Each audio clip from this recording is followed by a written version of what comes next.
Hola, hola, bienvenidos a Big Left. Estoy caminando aquí entre medio del bosque, en este camino, porque está soplando el viento norte y el viento norte impide que se escuche bien el audio. Y espero que no me toque todavía la lluvia. Voy a hablar de fascismo y ese tema es tan apasionante que puede ser 2 videos. Y cuando yo tiro 2 videos, tiro el primero en segundo lugar en el tiempo en mi canal. ¿Por qué? Porque las redes sociales son así, son poco serias. Ayer estaba viendo televisión para entretenerme un rato y había una entrevista de Fernando Paulsen en CNN a Francisco Vidal. Francisco Vidal estuvo 8 años en La Moneda y no estuvo mintiendo. No estuvo mintiendo, sino que estuvo desparramando con aplomo absoluto su ignorancia. Hay gente que se titula en este país, él se tituló de profesor de historia y no saben la historia, no conocen la historia, no les interesa la historia, no se apasionan por la historia. Por lo tanto, ellos tragaron algunas materias, las vomitaron en sus exámenes y después sacaron el título y nunca más volvieron a revisar la historia, porque la historia es una vocación religiosa donde tú estás constantemente revisando eso que es la realidad. La realidad viene de la palabra latina res, que es cosa, esa cosa, ese objeto. Tú no puedes inventar el objeto, no puedes quedarte con la fantasía de tu mente, sino que tienes que ir a la complejidad, a la multifactorialidad, a esa inmensa riqueza de cada instante histórico y verlo también desde el punto de vista artístico, sociológico, económico, político, militar, etc. Y psicológico, como lo veía el gran Francisco Encina en la historia de Chile, hablando de los descerebrados, de los cerebros locos, ya no me acuerdo. Gran analista de las personalidades y cómo una personalidad influye en el mundo, en el devenir. Entonces él estaba para el terremoto. Él es tan ignorante que es responsable de más de 500 muertes. Porque cuando fue el terremoto del 27F en el 2010, él debería haberle dicho a la Michelle Bachelet, siendo historiador, oye, ojo, en Chile hay tsunami cada tanto tiempo. Cuando el terremoto es muy fuerte, se produce un tsunami. No lo dijo. Eso indica que jamás leyó a Barros Arana. Yo lo he leído 2 veces. A Encina lo he leído 3, 4 veces. ¿Qué pasa? Que ahí sale constantemente la alusión a estos terremotos gigantes con tsunami. Es importante que haya un buen historiador en un gobierno. Si Piñera hubiera valorado a un historiador, también habría tenido mejor comportamiento, mejor desempeño en su gobierno.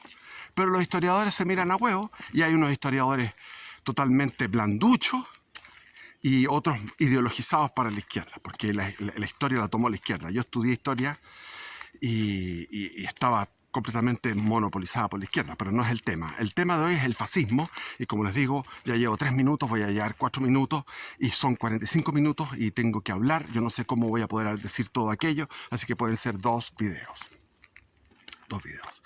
Así con el hueón ese que lo detesto, al Francisco Vidal, porque con qué arrogancia se tira los pedos, esos pedos hediondos de ignorancia y la gente le cree, porque este país es ignorante y cree el aplomo de Francisco Vidal, que dice, no, la derecha se opuso al voto femenino.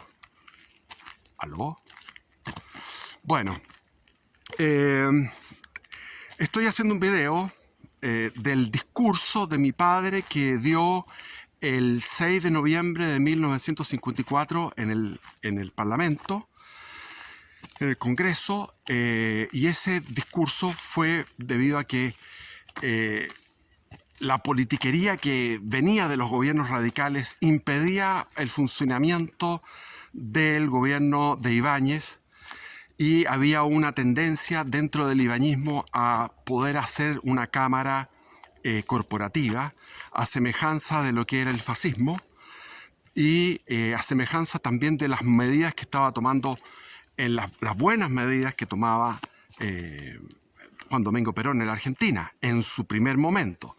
Después, con la influencia de Evita, en su primer momento cuando estaba bajo la influencia de mi padre. Pero después llegó la Evita, o sea, estaba la Evita, pero después llegó la Evita a tener toda la influencia y se transformó en un populismo aquello. Y después derivó hacia una izquierda, que hasta el día de hoy gobierna Argentina. Pero el fascismo es un movimiento ecléctico. Les recomiendo en todo caso este video que voy a sacar después, que es el discurso de mi padre, donde es un resumen de la historia republicana chilena. Exquisito. Es un resumen de la historia republicana y del momento que se vivía en el gobierno de Ibáñez, que es lo que estaba hablando en el video anterior sobre Ibáñez, muy resumidamente. Y vámonos al fascismo. Pero antes del fascismo tenemos que irnos a la Revolución Francesa. Tenemos que empezar a definir qué es lo que es la extrema derecha, porque la extrema derecha se ocupa ese término.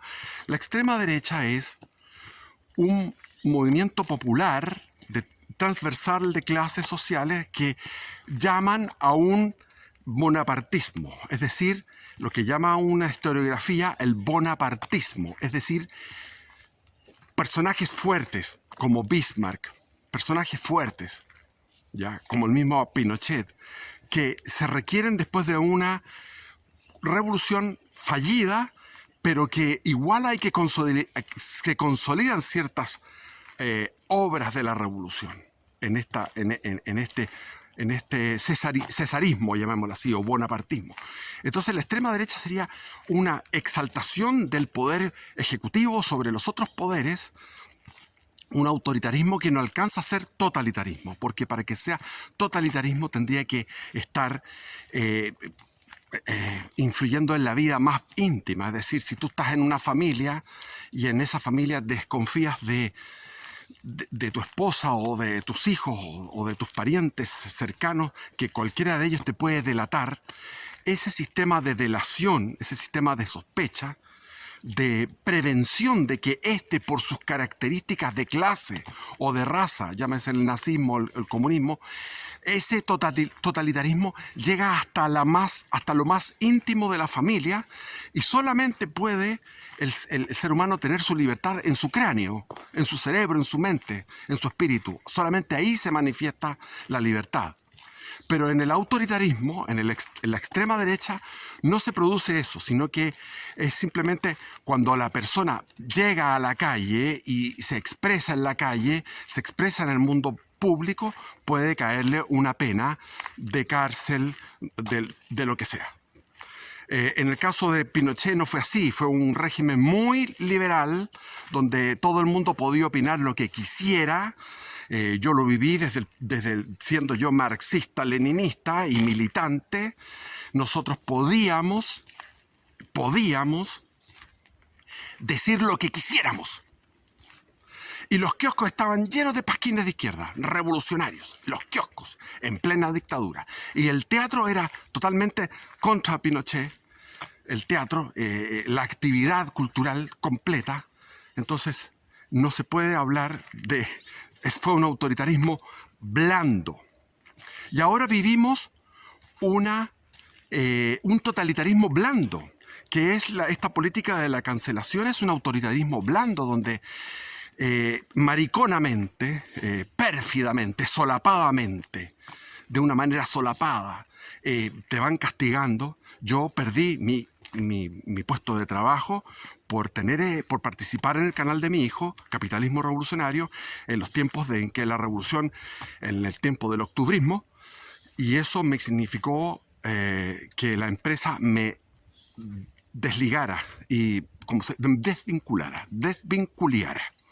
Y no me quejo porque yo estaba feliz con la indemnización y estaba feliz de dejar esa pega que me cargaba la pega. Así que no fue un sufrimiento, pero sí fui castigado políticamente, a contrario de otra que estaba en mi empresa, que era dirigente sindical de izquierda, que participaba, que estaba en un estrato más inferior al mío. Yo era ejecutivo, y ella no la tocaron, porque el miedo era grande. Incluso el gerente general, después del 18 de octubre, tuvimos la despedida la despedida del año que se hace, fue el señor Kramer a hacer una presentación, Kramer, totalmente ridícula, totalmente pro izquierda, y después como si las protestas hubieran sido un ataque a la empresa, el gerente general empezó a ofrecer un montón de cosas. Menos horas de trabajo, más sueldos, etcétera, una serie de beneficios. Y después esta dirigente en el asado, yo me acerqué, estaba la dirigente ahí, dijo: esto es insuficiente. Es insuficiente cuando la empresa era excelente, nos trataba excelentemente. Pero bueno, me estoy yendo para otro lado. El autoritarismo es diferente al totalitarismo. La extrema derecha lleva a un autoritarismo. Pero, ¿qué es lo que es el fascismo? El fascismo, tenemos que irnos, tengo que remontarme a las sociedades liberales. El fascismo es una reacción contra la sociedad liberal, contra todo lo que generó el liberalismo como algo negativo. Tenemos que entender que el liberalismo generó las nacionalidades que no existían. Es decir, se generó de una manera artificial, basándose en el lenguaje. Por ejemplo, todos hablan el mismo lenguaje, hagamos una sola nación.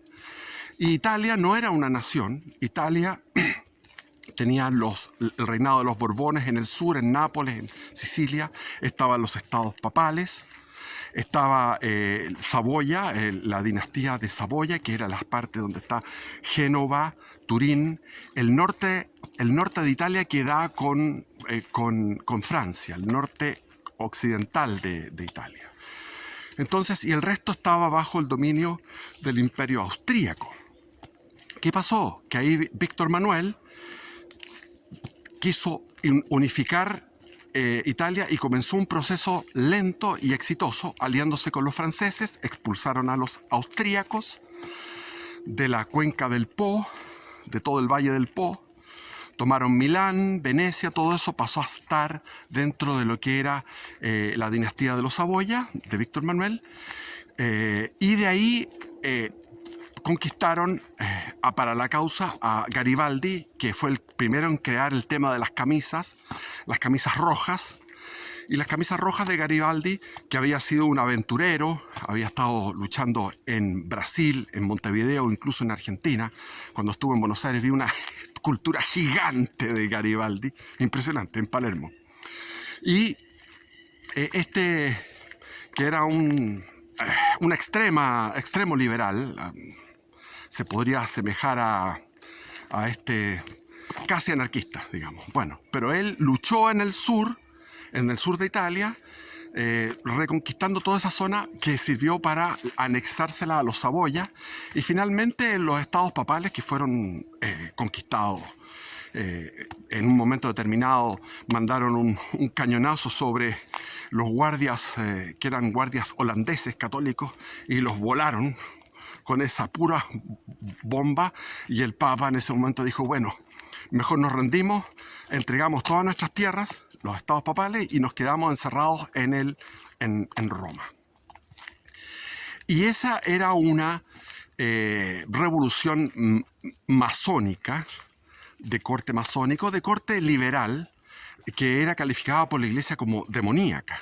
Hasta el día de hoy la democracia es calificada como demoníaca por la Iglesia antigua, por la Iglesia real, la verdadera, basándose en muchos argumentos que no vamos a entrar en la politología y en la filosofía política. Estamos en la historiografía.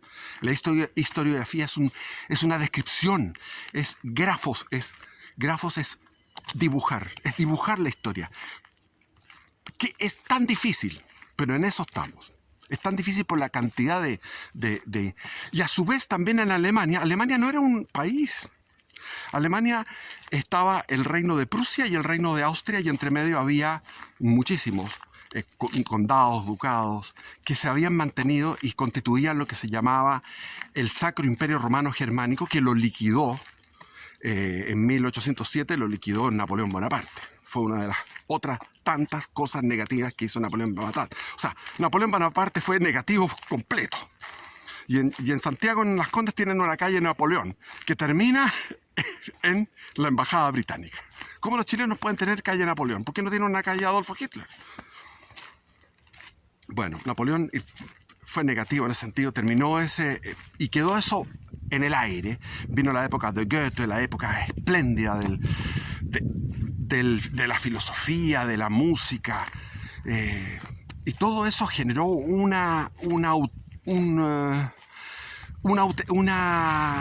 diseño propio. Los alemanes siempre tuvieron un diseño propio, principalmente porque se había generado ahí lo que fue el protestantismo.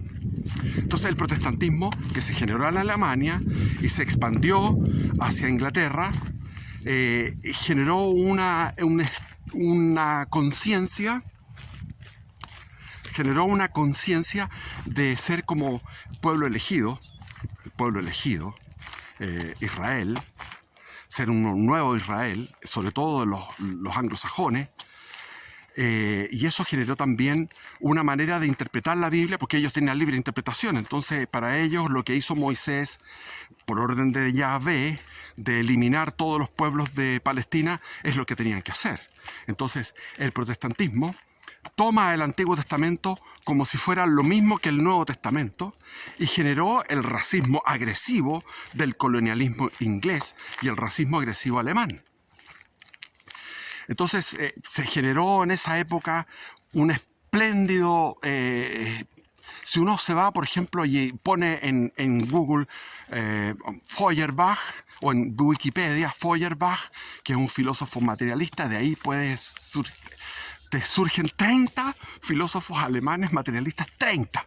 Y así en los idealistas, comenzando por Kant. Kant, que es como el filósofo del liberalismo. O sea, el liberalismo se generó a partir de una reflexión en el siglo XVIII. El siglo XVIII reflexionó, escribió, muchos pensadores vomitaron libros, y esos libros, como el Contrato Social de Rousseau, ¿no es cierto? Y como la crítica a la razón pura, la crítica a la razón práctica de Emmanuel Kant, todo eso fue generando un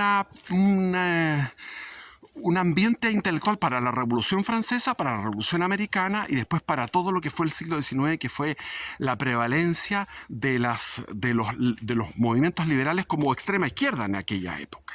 Era la extrema izquierda. Y como reacción a ese liberalismo, surgió en el siglo XIX el comunismo, el socialismo utópico, el comunismo, el anarquismo, que surgieron como una ida más allá del liberalismo, y esa reflexión y ese activismo intelectual, que ahí está Carlos Marx en primer lugar, Marx, Engels, con todo lo que fue toda la producción intelectual de ellos, se dio a luz la revolución bolchevique y todas las revoluciones comunistas del siglo XX. Es decir, un siglo antes, el demonio trabaja durante un siglo con astucia la próxima revolución. Y después vino en el siglo XX, en pleno nazismo, que era otra creación, que vamos a tener que verla con detalle, pero en el siglo XX surge la Escuela de Frankfurt. Y la Escuela de Frankfurt eclosiona en mayo del 68 y eso va generando raíces ideológicas en el indigenismo, en el sexismo, el feminismo de tercera ola, todas estas esta cosa voluntariosa y subjetiva que es el neocomunismo que vivimos en el siglo XXI. Es decir, en el XX se generó lo que es el XXI. Entonces, Alemania era un lugar de múltiples estados pequeños y la voluntad de poder estaba, como en el caso de Italia, estaba en la dinastía Hohenzollern, en Prusia. ¿Y quién estaba a cargo de eso? El primer ministro, que era Bismarck, Otto von Bismarck. Y tenían un general que era el general Moltke, von Moltke. Y ellos inventaron el servicio militar obligatorio, vencieron a Suecia. Primera guerra era contra Suecia, que era poderosa en esos tiempos. Segunda guerra contra el Imperio Austrohúngaro, derrotándolo en la batalla de Sadowa. Tercera guerra contra Francia, derrotando al Segundo Imperio, a Napoleón III, en la batalla de Sedan. Y se produce la unificación alemana, incluyendo la Alsacia y Lorena, que eran territorios franceses, más allá del Rin. Y se generó el imperio alemán sin imperio. Era simplemente la unificación de un pangermanismo donde quedó en el tintero Austria como germano parlante, que era la jefa de un inmenso imperio, y Suiza. Pero en el fondo era un imperio sin imperio. Después fue a la repartija de África. Bismarck no quería la repartija de África, pero se fue a eso y logró tener 3 colonias en África, etcétera, etcétera, etcétera. Fue el tiempo de la Belle Époque, el tiempo del apogeo de Europa. Y Europa se suicidó. Europa se suicidó con la Primera Guerra Mundial. Es decir, toda esta corriente liberal en Italia fue anticatólica porque el catolicismo se opuso a esta cauterización, a este Estado laico. Se opuso a eso. Entonces, los católicos estaban siendo mirados con desconfianza frente a este nuevo nacionalismo, una unificación italiana que se dio muy tardíamente en el siglo XIX, lo mismo que Alemania. O sea, Alemania e Italia se unifican en forma simultánea en la década del 60, de 1860. Se da la unificación consolidada en 1870. Eso se da en esa década. En Latinoamérica se da el fin del proyecto industrial y imperial e industrial de Paraguay con la guerra de la Triple Alianza. Se da la guerra de secesión de Estados Unidos, donde se consolida finalmente los yanquis, se consolidan como hegemónicos y se consolida el desarrollo de la industria y el proteccionismo de la industria norteamericana. Y después, en esa misma década, en Japón se abre al mundo, elimina todo el antiguo régimen feudal samurái y se produce una modernización que no tiene parangón en la historia de la humanidad. Es decir, en la década del 60 del siglo XIX se producen todos estos cambios. Unificación alemana, unificación italiana, con unas similitudes muy increíbles, porque estaba una dinastía, los Hohenzollern en Prusia, otra dinastía, los Savoia en Italia, un general, von Moltke, otro general, Garibaldi, un primer ministro, que era Bismarck, en Alemania, y un primer ministro que era Cavour. Entonces son semejanzas increíbles. Pero después vamos a ver que se genera el fascismo en los dos lugares, pero el fascismo alemán va a devenir en algo que no es fascismo finalmente. Porque el verdadero fascismo, que se llama fascismo, es el italiano, que es el que vamos a ver en primer lugar. Y ya llevo 23 minutos. Joder. Entonces, esta democracia era una democracia censitaria, elegante, de gente que podía votar aquello, que podía votar, y viene la Guerra Mundial. La Primera Guerra Mundial significa el comienzo del ocaso de Europa y la destrucción de 4 imperios. La destrucción del Imperio Ruso, la destrucción del Imperio Alemán, la destrucción del Imperio Austrohúngaro, la destrucción del Imperio Otomano. Estamos hablando de 4 gigantescos imperios en el este de Europa. Lo que significaba una fragmentación de países. Austrohúngaro se dividió en Austria, Hungría, que eran los que comandaban este imperio. Yugoslavia fue una unión de diversas nacionalidades. Tenemos ahí los bosnios, los croatas, los eslovenios, todo eso que después se dividieron en la década del 90, se descuartizó esa Yugoslavia. la Serbia, que en esa época estaba de antes, etcétera. Rumanía conquistó, pasó más allá de los Cárpatos, etcétera, etcétera. Entonces, Alemania perdió territorios, vino el Tratado de Versalles, el castigo hacia Alemania como la culpable, de manera hipócrita, porque en realidad no era la culpable 100%. En esto fue un suicidio colectivo. Pero ¿qué pasa? Italia quedó con sin generación, una generación borrada, 650.000 muertos jóvenes. Francia con 1,5 millones, 1 millón de muertos. Inglaterra 1,5 millones. Alemania 2,5 millones de muertos, etc. Entonces había una generación borrada, que era la generación que debería haber sido naturalmente, esa generación debería haber sido la que comandara el proceso político, económico, social de los años 20. Pero los años 20 quedaron acéfalos de esa generación muerta, castigada por este conflicto demencial. Y quedó una generación numerosa, porque todavía no existía la píldora anticonceptiva.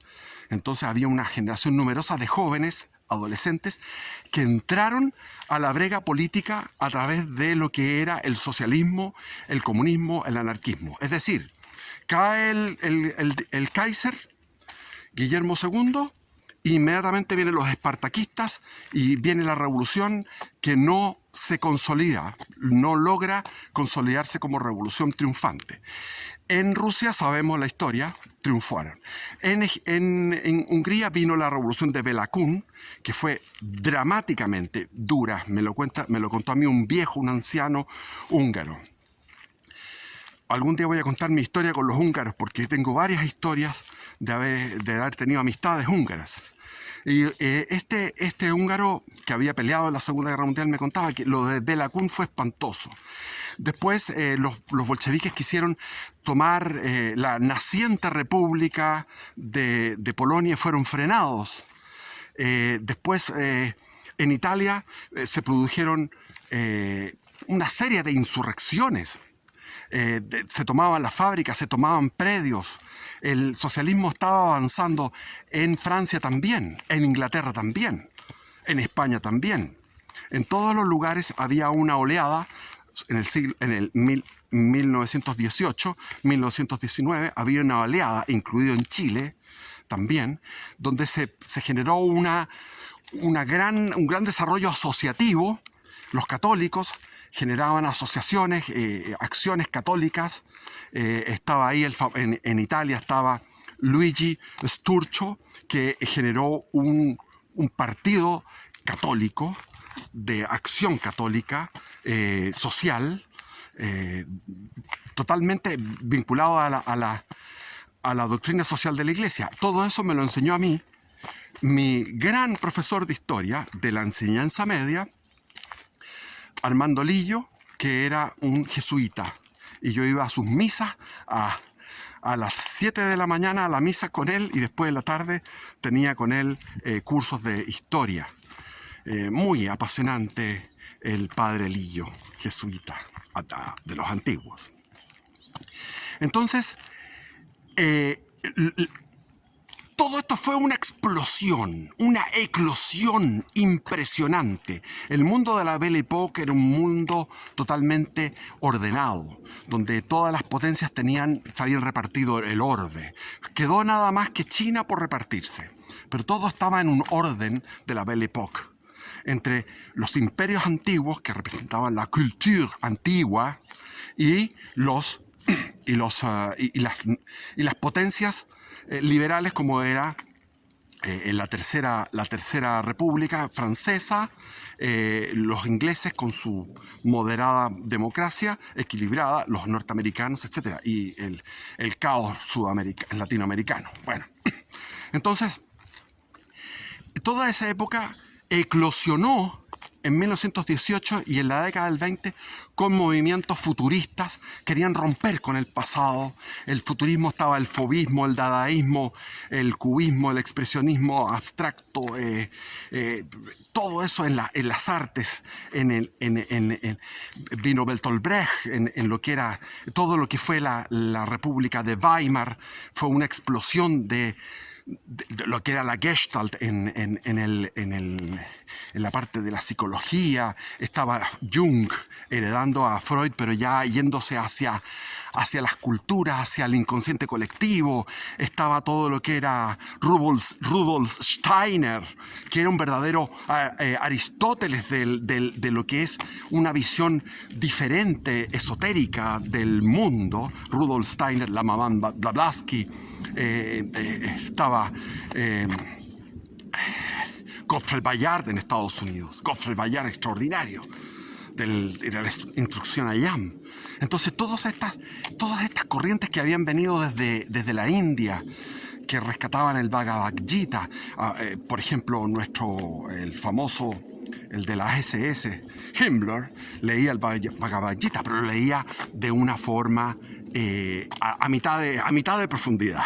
Entonces rescataba cosas del Bhagavad Gita que son el primer texto, pero después la segunda parte y la parte más profunda del Bhagavad Gita puede llegar a entroncarse incluso con el cristianismo. Es decir, había una masificación de un esoterismo de poca monta. Ahí está lo que era los Thules, que fueron de donde sacó muchas informaciones esotéricas el Adolfo Hitler. Pero vámonos a Italia. En Italia, porque ahí está el fascismo, en Italia estaba el poeta, que era aviador, o sea, era poeta, aviador, guerrero, peleó en la guerra, Gabriele D'Annunzio. Entonces Gabriele D'Annunzio era un esteta, y como esteta, él, después de la derrota, porque Italia ganó la guerra al pelear contra el Imperio Austrohúngaro, los católicos demostraron que eran patriotas, los socialistas demostraron que eran patriotas, todos demostraron que eran patriotas italianos y dieron la vida, como les digo, 650.000 muertos. Por lo tanto, el socialista Benito Mussolini pensó y dijo, bueno, yo también soy patriota. Entonces, hagamos un socialismo patriota. Él venía del Partido Socialista. El fascismo viene del socialismo. Es una escisión del socialismo. Se escinde del socialismo hacia algo nacionalista. En cambio, la otra corriente es la corriente internacionalista que va hacia los bolcheviques, hacia los partidos comunistas. No me acuerdo qué número era la internacional, la cuarta, la segunda internacional, donde estaba Zinoviev, Kamenev, todos los que eran los que estaban después de Lenin. Cuando murió Lenin, tomaron el mando de esa internacional, que era una internacional. En cambio, esto fue una deriva del socialismo hacia lo nacional. Entonces está Mussolini yéndose abandonando el socialismo clásico hacia un socialismo nacional, producto de la guerra. Pero al mismo tiempo está Gabriele D'Annunzio, que va a la ciudad de Fiume, que era una ciudad independiente, en ese momento era una ciudad libre, y en la ciudad de Fiume inventa todos los rituales de los desfiles con antorcha en la noche, de los focos de aéreos iluminando, cruzándose en el aire como una catedral gótica en la noche.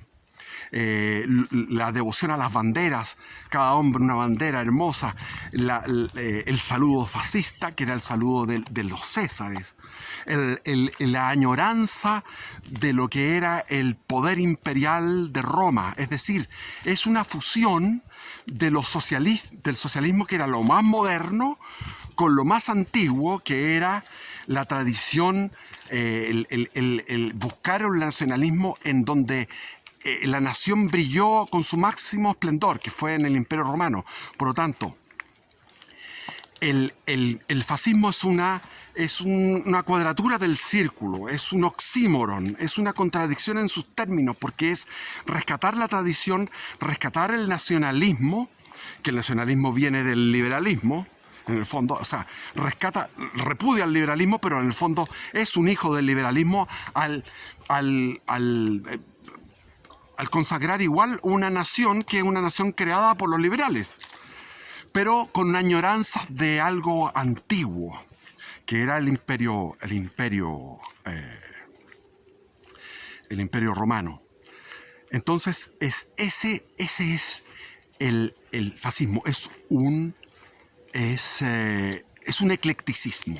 Tiene distintos ingredientes. Así, por ejemplo, el fascismo español, que lo comandó nuestro gran José Antonio Primo de Rivera, hablaba de España es una unidad de destino en lo universal. España es una unidad de destino en lo universal. ¿Y qué era eso? Era el imperio español, el imperio católico. Por lo tanto, el fascismo español de la Falange era un fascismo católico, profundamente católico. José Antonio Primo de Rivera fue católico, comenzó su vida pública a los 30 años y a los 33 murió, a semejanza de nuestro Salvador.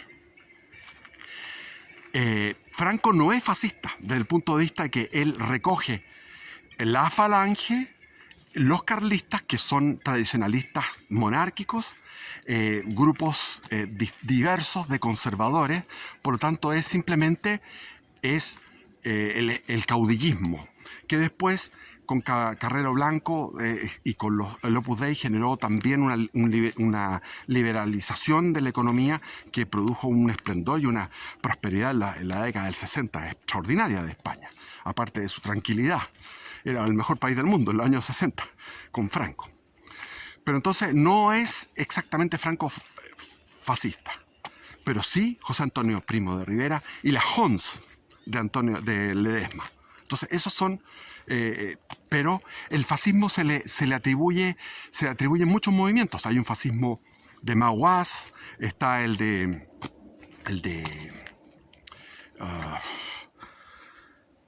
León de Grell, del rexismo, viva Cristo Rey, en todo lo que es la parte francófona de Bélgica. Está un fascismo un poco ridículo, muy copia de Mussolini en Inglaterra. Está el húngaro, que fue una reacción a Belaún. Está el rumano, que fue de raíces agrarias. Está el de Metaxas en Grecia. Estaba el austríaco antes de la Anschluss, antes de la unificación. Está... etcétera. O sea, hubo una los mismos noruegos tuvieron su propio fascismo. Y en Chile, el de mi padre, el de González Fumarés, en Argentina habían varias corrientes, pero el que triunfó finalmente fue Juan Domingo Perón. Pero vámonos a Italia nuevamente. Vámonos a Italia. ¿Qué es lo que se produjo en esa época en toda Europa? Las masas.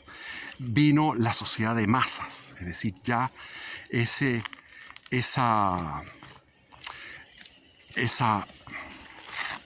ahí está, eso,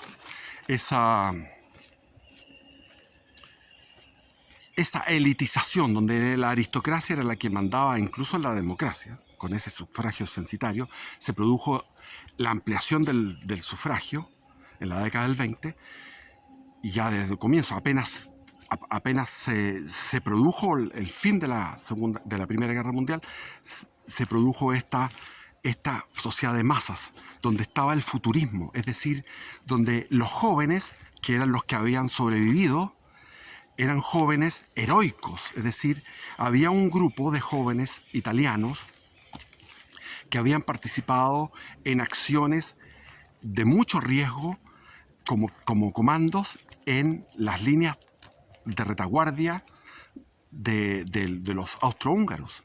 Es decir, eran tipos de un valor extraordinario, que los sobrevivientes fueron los comisarios, los camisas negras de Mussolini. Mussolini tomó a esta gente. Yo digo, ahora, ¿se podría reproducir el fascismo? Imposible. Porque ahora no estamos con una explosión demográfica. No hay juventud con esa que venían saliendo de una guerra, unos que no entraron, otros que venían de la guerra, con un valor extremo. Y esos eran los que dominaban la calle. Y esos eran los que atacaban y para dominar por completo la calle, atacaban a los socialistas, a los anarquistas y a los comunistas. Y al hacer esta acción de barrer la calle, de dominar el espacio público, mediante la violencia necesaria, porque los que ejercían la violencia en primer lugar eran los comunistas, los socialistas, los anarquistas, a través de las tomas de fábricas, a través de quemar incluso y destruir comercio. Entonces, esto a los dueños de comercio, a los dueños de fábrica, a los dueños de fondos, a la clase media que estaba siendo afectada por esta oleada bolchevique, les significó una atracción. Dijeron, esto es atractivo. Por lo tanto, estos nos defienden. Entonces ellos, de una manera práctica, se aliaron a estos revolucionarios que eran los fascistas, pero lo fueron conservadurizando. Le dieron una inyección de conservadurización.